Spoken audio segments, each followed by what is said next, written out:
इस्लामाबाद से अपडेट है कि ज़रूरी तरक्याती बैंक ऑफ पाकिस्तान के पेंशनर्स ने बैंक इंतजामिया पर संगीन इल्ज़ामात आयद करते हुए कहा कि पेंशन के हवाले से वफाकी हुकूमत पाकिस्तान की वाज़ेह और नाफिज अलमल पॉलिसी पर दहाइयों से अमल नहीं किया जा रहा।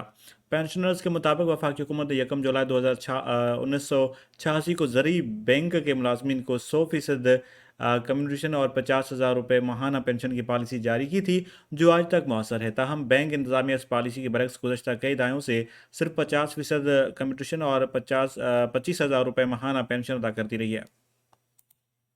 जो सर्कुलर है उसके तहत 1986 का सर्कुलर है, उसमें बाकायदा मेंशन है कि इनको पे ओब्लिक एमालूमेंट्स दिए जाए। इन्होंने पे दिए लेकिन एमालूमेंट्स नहीं दिए और बाकायदा हाई कोर्ट में पिटीशन पेंशनर्स ने दाखिल की और हाई कोर्ट पेशावर ने बाकायदा उसके ऊपर फैसला दिया है कि 60 डेज के अंदर अंदर पेमेंट की जाए इनको एमालूमेंट्स की।